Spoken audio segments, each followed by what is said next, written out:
नमस्कार।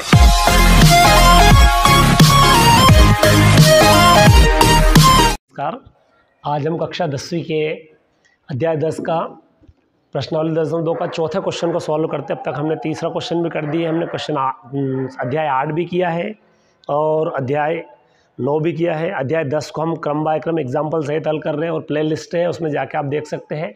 आइए आज इस थ्योरम को प्रूव करते हैं, क्योंकि बड़ी आसान और बड़ी मज़ेदार थ्योरम है। केवल इसको आप ध्यान से देखिएगा, क्वेश्चन को प्रूव कैसे किया जाता है। क्वेश्चन में सिद्ध कीजिए कि किसी वृत्त, हम पढ़ते तो क्या, किसी वृत्त के व्यास के सिरों पर खींची गई स्पर्श रेखाएं क्या होती, बराबर। हमें कैसे सिद्ध करना, सिद्ध करने का जो तरीका है हमारे पास कि पहले जो क्वेश्चन में दिया है हम दिया है लिखेंगे, फिर जो सिद्ध करना उसको गणितीय रूप में लिखेंगे, फिर चित्र को बनाएंगे और चित्र में जो जो हमें आवश्यकता होगी उन आवश्यकताओं के लिए हम आवश्यकता अनुसार चित्र में रचना करेंगे। अगर ज़रूरत होगी तो और फिर प्रूव करते हैं। देखिए किस तरीके से हम करेंगे। सबसे पहले मैं लिखता हूँ दिया है, ये कहाँ से हम लिखेंगे, तो जैसा क्वेश्चन में उसके अकॉर्डिंग बोला वैसा चित्र बनाते और लिखते भी जाते हैं साथ साथ। क्या बोला उसने, सिद्ध कीजिए कि वृत्त के व्यास, यानी एक वृत्त दिया है। मैं पहले एक वृत्त खींच देता हूँ अपनी सुविधा के लिए कि ये वृत्त, इसका केंद्र क्या है, ओ, तो अपन लिख देते हैं ओ वृत्त का केंद्र है। और इतना भी आप देख के लिख सकते हो, कहाँ से क्या दिया था अपने को, वृत्त।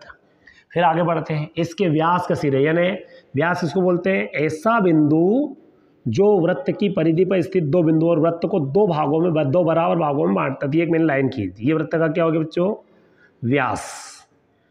ठीक, अब इन दो बिंदु से जाता है, किस बिंदु, एक बिंदु को हम पी नाम दे देंगे और एक को क्या दे देंगे, क्यू। व्यास के सिरों पर, ये व्यास के सिरों पर खींची गई दो स्पर्श रेखाएं, ये दो स्पर्श रेखाएं खींच दें हम, ये पहली और ये दूसरी। तो ये हमने क्या खींच दी बच्चों, दो स्पर्श रेखाएं। अब दो स्पर्श रेखाएं हमने खींच दी है, हम इनको भी लिख देते हैं। क्या लिख देंगे कि पहली स्पर्श रेखा कहाँ जाती, पी से, तो ए बी, इस स्पर्श रेखा को हम नाम दे देते, क्या नाम इसका, ए बी, और इस स्पर्श रेखा को हम कह देंगे सी डी। तो हम लिख देते ए बी तथा सी डी दो स्पर्श रेखा है, स्पर्श रेखाएं हैं। इतना भी हम लिख सकते हैं।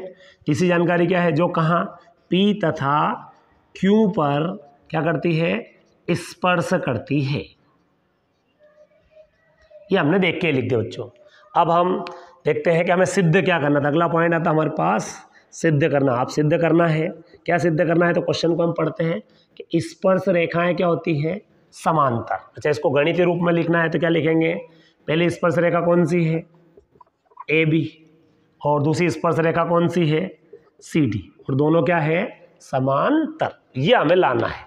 समांतर कब ला सकते हैं, तो पहले थोड़ी सी बात को हम समझ लें कि अगर दो रेखाएं समांतर होगी जब उनके एक ही ओर बनने वाले अंतः कोण, ठीक, कुछ भी हो पर उनके दोनों ओर बनने वाले जो अंतः पूरा कोण है, ये इन दोनों कोणों का योग क्या जाए, तो इसको बोलते हैं अंतः आसन्न कोण। और अंतः आसन्न कोणों का योग कितना जाना चाहिए, 180। तो दोनों रेखाएं क्या हो जाएगी, समांतर। बस हमें ये लाना है कि इसके अंतः आसन्न कोण। तो हम क्या देखते हैं, हम आ जाते हैं किस पे, उपपत्ति। उपपत्ति में हम क्या लिखेंगे बच्चों, तो आप देख सकते हो यहाँ हमने जो प्रमेय सीखी थी कि वृत्त की जो त्रिज्या होती है वो स्पर्श रेखा पर क्या होती है, लंब, यानी यहाँ कितने डिग्री का कोण बन जाएगा, ये 90 डिग्री का। तो मैं लिख देता हूँ पहले कि चित्र में देखते हैं हम, ओ पी, देखो जरा, ये ओ से पी ए बी पर क्या है, लंब है। तो हम प्रमेय से हम क्या जानते हैं, प्रमेय का स्टेटमेंट से कि स्पर्श रेखा, त्रिज्या वृत्त की त्रिज्या स्पर्श रेखा पर क्या होती है, लंब होती है। ठीक है, ये प्रमेय हमने सीखी 10.1 में, उससे हम लिख देते हैं। एक प्रमेय 10.1 क्या हो गया, मतलब यहाँ ओ से पी पर जो कोण बनेगा तो क्या लिख देंगे, ओ पी बी कितने डिग्री का कोण बन गया बच्चों, 90 डिग्री का। इसी तरीके से हम देखें ओ से क्यू पर कितने डिग्री कोण बनेगा, तो लिख देंगे देखो ओ क्यू भी लंब है किस पर, सी डी पर, यानी यहाँ कौन सा कोण बनेगा, ये भी 90 डिग्री। क्या लिख देंगे, O Q D, O Q D, ये भी कितना हो जाएगा 90 डिग्री, समीकरण 2।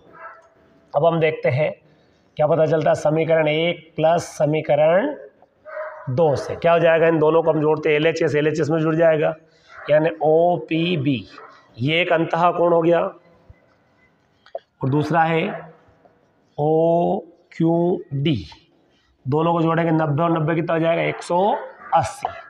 इसका हम कह सकेंगे, क्या कह सकते हैं, अतः कि AB जो रेखा है और CD जो रेखा है वो समांतर है। क्यों है, क्योंकि उसका हम कारण लिखेंगे यहाँ पर, तो हम कहेंगे कि एक ही ओर के अंतः आसन्न कोणों का योग, ये एक ही ओर अंदर की ओर अंतः आसन्न कोणों का योग क्या है, तो एक ही ओर के अंतः आसन्न कोणों का योग